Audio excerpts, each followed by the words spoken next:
Москва шаарына Кыргызстандан учуп барган 300дөй кыргыз жараны Шереметьево аэропортунан чыга албай жатат. Бул тууралуу видео бүгүн 7-октябрда социалдык тармактарга тарап талкуу жаратууда.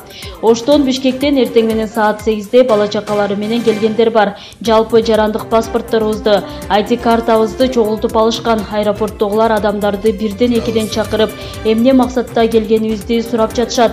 Бирден эле өткөрүп жатышат. А бул жакта 300дөй адам учуп келип күтүп отурат. Баарыбыз ачкабыз, тамак алып жеш үчүн сыртка чыгып келели десек кое бербей жатышат. 5-6 октябрдан бери отурабыз деп айтылат видеодогу маалыматта. Бул боюнча Кыргызстандын Россиядагы элчилиги эмне болгону тууралуу кийинчерээк кабарлашарын билдиришти.